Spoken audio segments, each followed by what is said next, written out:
वाले हैं और जो सीखने वाले हैं और जो समझने वाले हैं वो बहुत ज़्यादा इम्पोर्टेंट है, क्योंकि अगर हम सिर्फ इसको पढ़ लेंगे तो काम नहीं चलने वाला। इसको हमें पढ़ना है और ज़रूरत के हिसाब से उसमें हमें पार्टिसिपेट करना है। जो गलती हम कर रहे हैं उसे सुधारना है ताकि हमारी आने वाली जो जनरेशन है वो जिए। देखिए, हम जी लेंगे, हमारे बच्चे जी लेंगे, लेकिन उसके बाद जो आने वाली जनरेशन है उसको बहुत दिक्कत होगी और एक समय आएगा कि पूरी पृथ्वी नष्ट हो जाएगी। तो अगर हम इसका इलाज या फिर इसके बारे में विचार अभी नहीं करेंगे तो आने वाले समय में हमारी जो पुश्तें होंगी, जो हमारे जो जनरेशन होने वाली, वो हमें कभी माफ़ नहीं कर पाएगी कि हम लोग सिर्फ अपने बारे में, अपने विकास के बारे में, अपने घर के बारे में, अपने देश के बारे में ही सोच बना के रह गए। हम लोग कभी अपनी पृथ्वी के बारे में सोच नहीं पाए, क्योंकि ऐसा ही हो रहा है। क्योंकि विकास की जो दौड़ हम दौड़ रहे हैं वो यही कह रही है, हमारा देश, हमारा घर, हमारा परिवार, हमारा मोहल्ला, हमारा शहर, हमारा गांव, बस ठीक है, इसके आगे हम लोग निकल नहीं पाए। हम कभी नहीं सोच पाते हैं कि सबसे जरूरी हमारी पृथ्वी है, अगर वो नष्ट हो गई तो हम घर, मोहल्ला और देश लेके क्या चाटेंगे, वो रहेगा ही नहीं। इसीलिए हालात बहुत बदतर होते जा रहे हैं, बहुत ज़्यादा परिवर्तन आ चुका है। आज से 20 साल के मौसम में और अब के मौसम में बहुत ज़्यादा चेंजेस आ रहे हैं। उसके जिम्मेदार सिर्फ हम हैं, हम इंसान। अगर हम इंसान नहीं होते तो शायद पृथ्वी नष्ट नहीं होती कभी, लेकिन इंसान ही है जो पृथ्वी को नष्ट करेगा। पक्का है। पृथ्वी कैसे नष्ट होगी? पृथ्वी एक बार फिर से गोला बनेगी आग, तभी पृथ्वी नष्ट होगी। और इस जो हम लोग पृथ्वी गोले बनने की तरफ अग्रसर है बड़ी तेजी से। अभी पिछले 8-10 सालों में टेम्परेचर बढ़ गया है 1.5 डिग्री, ठीक है, बढ़ चुका है टेम्परेचर। नॉर्मल टेम्परेचर से इतना टेम्परेचर बढ़ चुका है। और जो समुद्र तट है वो भी 1.5 बढ़ चुका है। सोच लीजिए, धीरे धीरे ऐसे ही टेम्परेचर बढ़ता रहा और इसी तरीके से समुद्र बढ़ता रहा तो क्या होगा? या तो पृथ्वी डूबेगी या तो आग का गोला बनेगी। गोला भी देखिए गर्मी कितनी ज़्यादा पड़ने लगी। तो हम इस चीज़ के बारे में बात करने वाले हैं।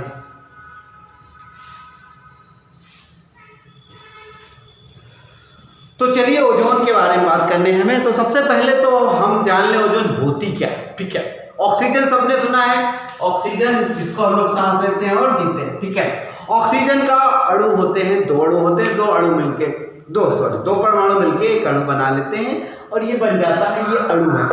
कोई भी चीज होती है, साइंस में बता रहा हूँ, कोई भी चीज होती है वो हमारे अणुओं के रूप में होती है, ठीक है। ऑक्सीजन का एक परमाणु है, एक ये परमाणु, एक ये परमाणु, जो के बारे में आप सबको पता है कि ऑक्सीजन बहुत ज्यादा जरूरी है हमारे लिए, उसके बगैर तो हम जी नहीं पाएंगे। अब हम बात करिए थी हमारी ऑक्सीजन, ठीक है।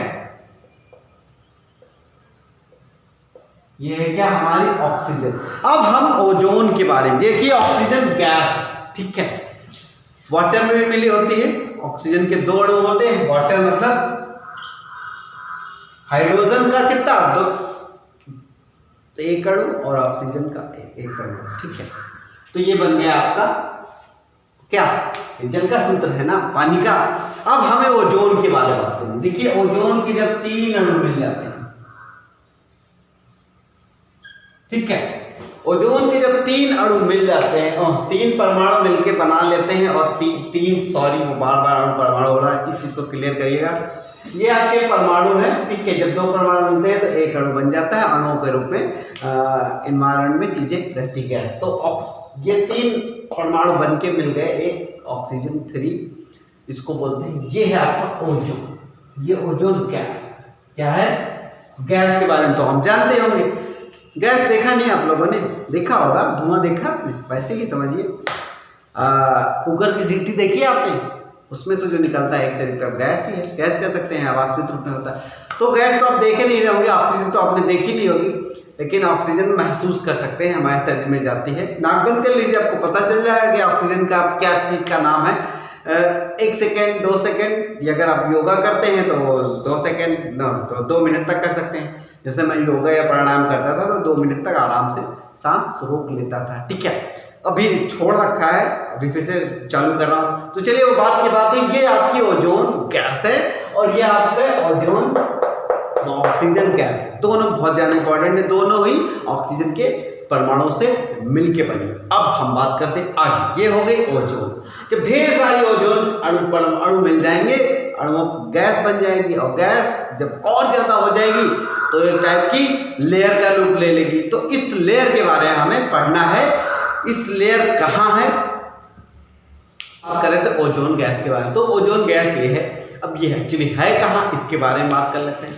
देखिए, वायुमंडल जब हम पढ़ रहे थे तो हमने थोड़ा सा संक्षिप्त रूप में हमने बताया था कि ओजोन क्या है। ओजोन जो है समताप मंडल में पाई जाती है, इसीलिए समताप मंडल को ओजोन मंडल भी कहा जाता है। ठीक है, इसको हम ऐसे देखते हैं। That's very bad. ये रहा आपका, ये आपका उत्तरी ध्रुव हो गया। ठीक है, ये दक्षिणी। ठीक, उत्तरी ध्रुव दक्षिणी ध्रुव।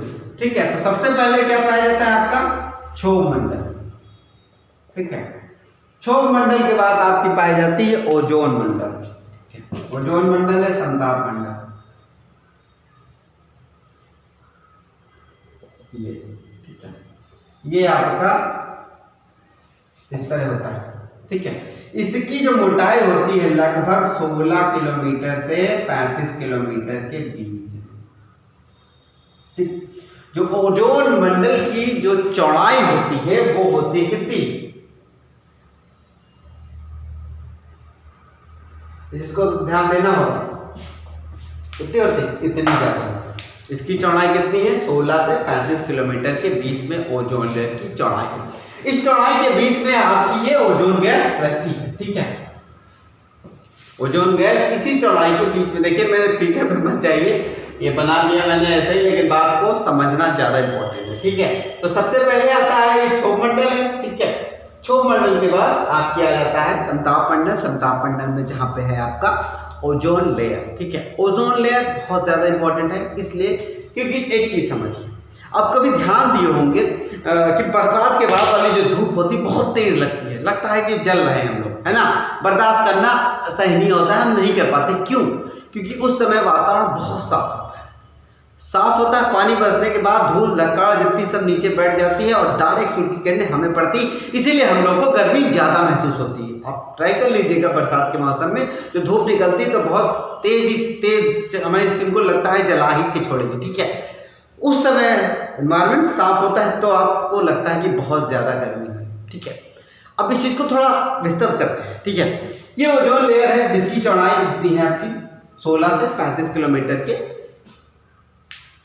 बीच में है। ठीक है, इतनी चौड़ाई है। ठीक है, अभी क्या होता है, हम अब देखिए समझ लीजिए, ये आपकी पृथ्वी है और ये आपकी सूर्य है।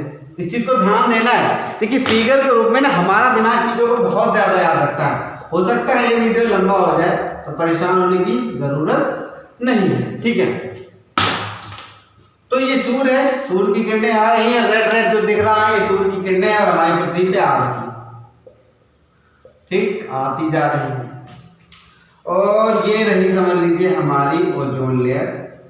ठीक, इसको लिख लिया हमने ओजोन लेयर।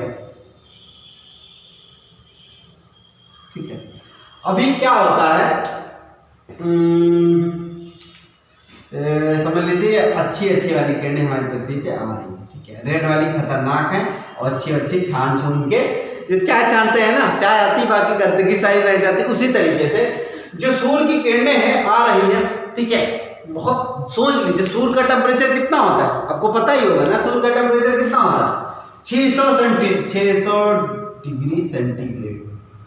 कितना होता है, सॉरी 6000 डिग्री सेंटीग्रेड, ये सूर्य का टेम्परेचर है। अगर इतने टेम्परेचर की किरणें पृथ्वी पे आ जाएंगे तो पृथ्वी तो स्वाहा हो जाएगी, खत्म ही हो जाएगी, बिल्कुल नष्ट हो जाएगी। 100 डिग्री टेम्परेचर तो हम झेल नहीं पाते हैं।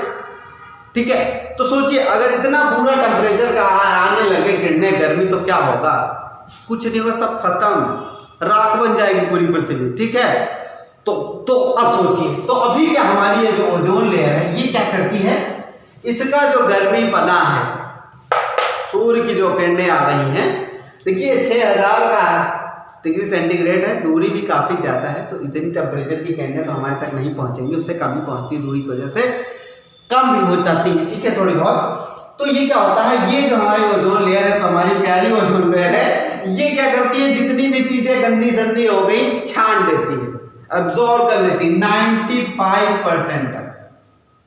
ठीक है, 95% तक अल्ट्रावायलेट या उससे तेज वाली जो किरणें होती हैं, मतलब टेम्परेचर जिनका ज्यादा होता है, उसको ये अब्सॉर्ब कर लेती, कुछ को अब्सॉर्ब कर लेती है, कुछ को ट्रांसफर कर देती है वापस, कुछ को वापस भेज देती है, टकरा के चेंज गायब, फिर वापस का मतलब है वही अंतरिक्ष में रह जाती है, कुछ अब्सॉर्ब कर लेती हैं और कुछ नीचे आती है। तो जो कुछ नीचे आती है वो हमारे लिए फायदेमंद है, क्योंकि टेम्परेचर उनका ज़्यादा नहीं होता है, यूजफुल होती है, क्योंकि एनर्जी तो जानते हैं सूर्य की किरणों से सारा सब कुछ हो रहा है, ऊर्जा का संचार। ठीक है, तो चीज़ें नॉर्मल चल रही है, कोई दिक्कत नहीं, ओजोन लेयर है हमारे लिए सब कुछ है, एक तरह का हमारा सुरक्षा कवच है। ये बिंदास चलती जा रही थी, तब तक चलती जा रही थी जब तक इंसान का दिमाग सटका नहीं। बस इंसान का दिमाग सटक गया भाई, उसको गर्मी लगी, एसी बना दिया, उसको ठंडा सब कुछ खाना है, बर्फ खाना है, फ्रीज बना दिया, आग जलने लगी, अग्निशमन यंत्र बना दिया। अब देखिए समस्या शुरू हो गई। ठीक है, अभी तक तो सब बिंदास चल रहा था, अभी क्या हुआ समझ लीजिए 1995 के आसपास की बात है, 1995 शुरू हुए रेफ्रिजरेटर, एसी शुरू हो गया, एयर कंडीशन, ये सारी चीजें शुरू हो गई। जब दिमाग घूमा तो भाई विज्ञान है, बनाते रहते हैं लोग कि हमें भाई अभी तक क्या होता है, हमारे जो हम लोग बना रहे हैं आविष्कार, हमारे शरीर को सब कुछ फायदे वाली चीजें ही बना रहे हैं। ठीक है, जो हमारे शरीर को आराम दे वही चीजें बनाते हैं हम लोग। ठीक है, तो हम लोगों ने बनाना शुरू किया, फिर से बता दें क्या बनाया हमने, एसी बनाया और हमने फ्रीज बना दिया। ठीक है, चलो हिंदी में लिख देते हैं, फ्रीज बनाया, फ्रीज, अब क्या ये फ्रीज है, फ्रीज बनाया, अग्निशमन बनाया, जितनी भी चीजें कूल करती हैं, ठीक है, कूलिंग करने वाली जितनी भी चीजें हैं उनमें गैस छोड़ी जाती है, CFC, इसको बोलते हैं क्लोरो। बहुत इंपॉर्टेंट चीज है फ्लोरोकार्बन। ठीक है, ये है जो है हमारी समस्या की जड़, ये गैस है। बाकी चीजें भी हैं, कार्बन है, कार्बन मोनोऑक्साइड है, नाइट्रस ऑक्साइड सब है। ठीक है, लेकिन ये जो मेन चीज है, ये क्लोरोफ्लोरोकार्बन जो है, ये हमारी ओजोन लेयर की समझ लीजिए बैंड बजा रखी है। तो इसकी वजह से सारी समस्या हो रही थी, वरना जो ओजोन लेयर है हमारी प्रोटेक्शन कर रही थी। अल्ट्रावायलेट किरणें जो बहुत घातक होती हैं, मैं बताऊंगा इससे क्या क्या बीमारियां हो सकती हैं। अब क्या हो रहा है कि ये जो गैस हम लोगों ने इतना बढ़िया काम करके इनको कर लिया है, ठीक है, अभी चीजें सुधरी है, लेकिन एक बीच में इसके आसपास 1995 के आसपास हम इतना टेक्नोलॉजी में स्ट्रॉन्ग नहीं हुई थी, तो हम लोग कूलिंग के लिए इसका इस्तेमाल करते थे। ठीक है, एक टाइप का लिक्विड गैस टाइप में होता है जो एसी में, और अब कभी एसी फ्रीज देखे हैं आप, फ्रीज का तो गेट होता है फ्रंट पे, ठीक है, पीछे ये ऐसे ऐसे पाइप बनी होती है, तो ये कूलिंग रेजिडेंट होता है जो उसके अंदर की सारी गर्मी जो है सोख लेता है, समझे। इसी तरीके का स्प्लिट एसी में भी आप देखे होंगे, लगा होगा, मेरे वहां तो लगा हुआ है, तो उसमें भी ऐसे ही कूलिंग वाला सिस्टम होता है, जिससे कि अंदर की जितनी भी गर्मी होती है वो सोख के बाहर सब निकाल देती है। इसीलिए जो स्प्लिट एसी का जो ऊपर वाला पंखा होता है, ऊपर गर्म हवा निकलती है। ठीक है, जब मुझे पता नहीं था तो एसी लगा, तो मैंने सोचा चलो वहाँ ऊपर पंखा चल रहा है, जब मैं उसके थोड़ी देर उसके सामने खड़ा रहा, इतनी गर्म हवा आ रही थी कि आप सोच भी नहीं सकते। ठीक है, तो ये कूलिंग के लिए सिस्टम था, हम लोगों ने CFC का इस्तेमाल किया, और CFC ने हम लोगों के साथ क्या किया, चलिए अब हम देखते हैं, आगे की बात कर लेते हैं। ठीक है, अब CFC कैसे ओजोन को नष्ट करे इसके बारे में हम लोग जानते हैं। FC के बारे में बात कर रहे थे, क्लोरोफ्लोरोकार्बन। ठीक है, क्लोरो, चलो CFC रहने देते हैं। क्लोरो मतलब क्लोरीन, फ्लोरो मतलब फ्लोरीन, और ये लास्ट में कार्बन। ठीक है, अभी क्या होगा, अब इस चीज को देखिएगा। मान लीजिए अर्थ है आपकी, हमारी मतलब ये हमारी ओजोन लेयर है, ठीक है, ये ओजोन लेयर लिख लिया, ठीक है। ये अल्ट्रावायलेट रेज आ रही है यूवी, और हम लोग जो गुल खिला रहे हैं यहाँ पे CFC से क्लोरीन, CFC कर लीजिए, CFC ही रहने दीजिए, ठीक है। जब अल्ट्रावायलेट, ठीक है, अल्ट्रावायलेट रेज यूवी है भाई, अल्ट्रावायलेट ग्रेड और CFC मिलती है तो क्लोरीन अलग हो जाती है, ठीक है, इस चीज को ध्यान देना। जब अल्ट्रावायलेट रेज और ये CFC मिलती है तो क्लोरीन अलग हो जाती है, और ये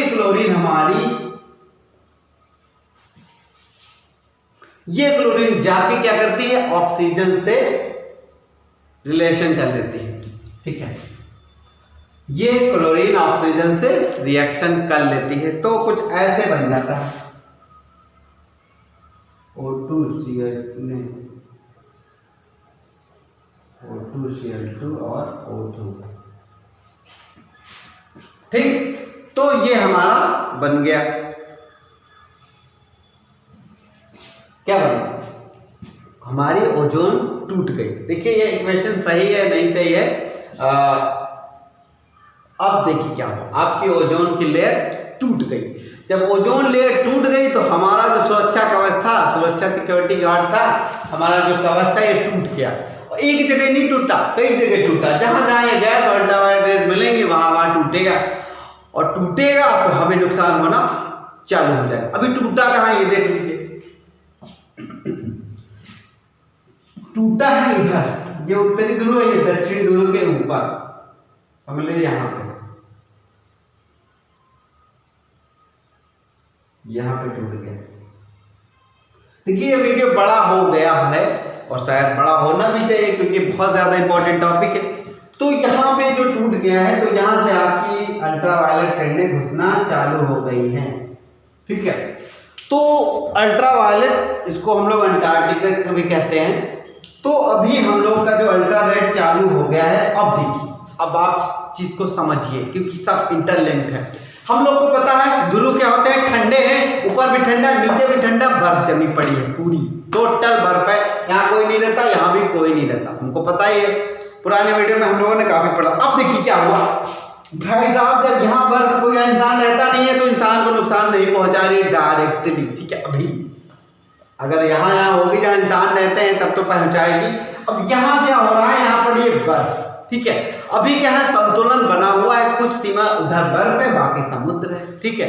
समुद्र का एक ऊंचाई है, पानी की ऊंचाई है, लिमिटेड है, ठीक है। उधर बर्फ की एक सीमा है, उसकी भी एक मात्रा लिमिटेड है। लेकिन अभी क्या होगा, अभी यहाँ की अल्ट्रावायलेट किरणें पहुंच गई, इस बर्फ को पिघलाना चालू। यहाँ पे बियर भालू रहते हैं, व्हाइट वाले, ठीक है।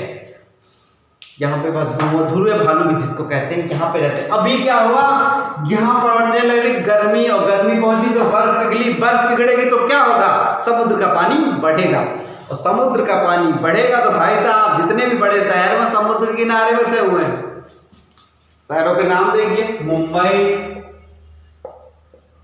मुंबई से लेके चले जाइए गोवा, गोवा से लेके तिरुवनंतपुरम, विशाखापट्टनम, जितने भी शहर हैं, न्यूयॉर्क, सारा का सारा पूरा समुद्री सीमा पे ही बसे हैं सारे देश। बढ़ गया पानी तो समुद्र का पानी बढ़ेगा, सुनामी तो याद ही होगा आपको बच्चों, सुनामी आया था तो क्या हुआ था, तो पूरा साफ हो गया था, पूरा समुद्र के किनारे रहने वाले लोग सारे के सारे साफ हो गए थे, ठीक है। तो अभी क्या हुआ, यहाँ टेम्परेचर बढ़ रहा है, बर्फ पिघल रही है, और समुद्र का जल के जो स्तर है वो बढ़ता जा रहा है, ठीक है। अगर इसी हिसाब से बढ़ता रहेगा, समुद्री बर्फ अगर मान लीजिए ध्रुवों की पिघल गई बर्फ तो डूब जाएगा, ठीक है। सुधार की जरूरत है, सुधार हो भी रहा है, लेकिन सीमा जो है, तो इस तरीके से हमें प्रभावित हो रहे हैं हम लोग। जो हमारी जो लेयर है, वो जो लेयर के जो गायब हुई है, ये जो क्षरण हो चुका है, उसकी वजह से ये समुद्र का स्तर बढ़ रहा है, और सारा का जो जीवन है हम लोगों का वो संकट में आ रहा है। तो ये बात हुई ध्रुव की। अब हमारे अगर मान लीजिए ध्रुव पे नुकसान की बात, अब डायरेक्ट मान लीजिए कहीं से भी अल्ट्रावायलेट किरणें घुसने लगे, कहीं से भी अल्ट्रावायलेट किरणें घुसने लगे, और हमारी ओजोन लेयर जो है वो डिप्लेशन चली जाए या फिर उसका क्षरण हो जाएगा, तब कौन कौन से रोग होंगे देखिए भैया। हमारी स्किन जल जाएगी, स्किन कैंसर। हमें तो लग रहा है स्किन, भाई जब बरसात के बाद की जो वो होती है धूप, तब तो बर्दाश्त नहीं कर पाते। तो सोचिए अगर वो 6000 डिग्री सेंटीग्रेड का टेम्परेचर होता है सूर्य का, उस कम अगर 150 भी आने लगेगा नीचे, तो सबसे ज्यादा नुकसान तो पेड़ पौधे खत्म हो जाएंगे, नष्ट हो जाएंगे, बिल्कुल कुछ नहीं बचने वाला, सब राख हो जाएगा जल के। तो स्किन कैंसर होते हैं, ठीक है, और ढेर सारे रोग होते हैं, यहाँ तक का मैं गिना भी नहीं सकता, ठीक है। अभी मैं वीडियो में डाल दूंगा इसको कौन कौन से रोग हो सकते हैं, ठीक है। स्किन कैंसर रोग हो सकता है, स्किन जल सकती है, हम लोग का जेनेटिक चेंज आ सकता है। जैसे आपको याद होगा हिरोशिमा नागासाकी में जब परमाणु बम गिरा था, तो आने वाली नस्लें भी गूंगी, बहरी, अंधी और स्किन जली हुई, स्किन डिजीज उनको अभी भी होते हैं। सोचिए 1945 में परमाणु बम गिराया था, कितने साल हो गए, 55 उधर हो गए और ये 20 साल इधर, 55 20 75 साल हो गए, ठीक है। 75 ईयर हो चुके हैं, फिर भी वहाँ का भी जेनेटिक चेंज नहीं हो रहा। वहाँ के उस जगह के लोग लूले लंगड़े और दिमागी रूप से विकृत हो रहे हैं। क्या हुआ होगा भाई, वहाँ इतनी एनर्जी जनरेट हो गई होगी, इतना बड़ा धमाका इसकी वजह से। वहाँ की मिट्टी भी, अब भाई गर्मी पड़ेगी तो मिट्टी भी तो जलेगी, तो क्या खाओगे, क्या उपजाया जाएगा। तो ये सोचिए बहुत ही गंभीर मैटर है ये ओजोन वाला, ठीक है।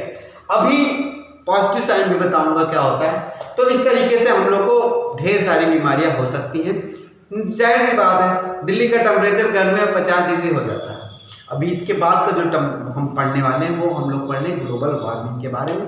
ये एक इस तरह से मतलब कनेक्टेड है, उसको अगले टॉपिक में लूंगा। तो इस तरीके से हम लोग को रोग हो जाते हैं। इंटरनेशनल समझौते होते रहते हैं, लेकिन कोई देश जो होता है मानने को तैयार नहीं होता, खासकर चाइना और अमेरिका।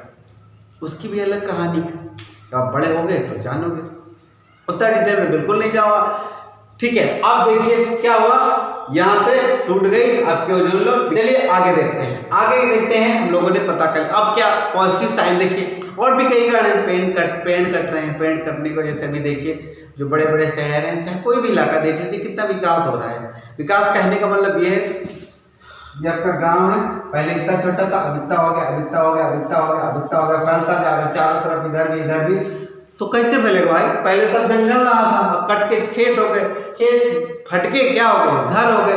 तो इसी तरीके से आबादी बढ़ती जा रही है और पॉपुलेशन बढ़ती जा रही है, और इसीलिए और भी चीज़ें कॉम्प्लिकेटेड होती चली जा रही है। तो इस तरीके से हम लोग ये ओजोन लेयर का क्षरण हुआ, नुकसान और फायदे हुए। देखिए नोट्स भी बना के दे दूंगा, उसकी टेंशन नहीं है, चीज़ें समझना, अगर आप समझ जाएंगे तो चीज़ें आसान हो जाएंगी। देखिए इसके बाद हम ग्लोबल वार्मिंग को करेंगे। देखिए और भी इतने ज़्यादा इफेक्ट है कि मैं घंटों तक बता सकता हूँ कि जब ये गर्मी बढ़ेगी तो आपके मौसम संबंधित परिवर्तन काफ़ी ज़्यादा होंगे, फसलों को दिक्कत होगी। सोचिए अगर जाड़े में जाड़ा नहीं हो तो क्या होगा, सोचिए अगर इस साल जाड़ा बिल्कुल ना हो तो क्या होगा, बता सकता है कोई? नहीं ना, क्या नहीं होगा, अपने गेहूँ ही नहीं होगा भाई साहब, बिल्कुल गेहूँ नहीं होगा। गेहूँ के लिए ठंडी होना बहुत ज़रूरी है, बरसात चावल के लिए बहुत ज़्यादा ज़रूरी है, इसीलिए बसंत भी ज़रूरी है। हर चीज़ का एक अपना इम्पोर्टेंस है, उन सब चीज़ का होना बहुत ज़्यादा ज़रूरी है, ठीक है। तो ये ओजोन लेयर के बारे में था, इसका लिखाने वाला काम मैं अगले वीडियो में कर दूंगा। इम्पोर्टेंट था समझना, ठीक है। तो इस तरीके से आप समझ सकते हैं।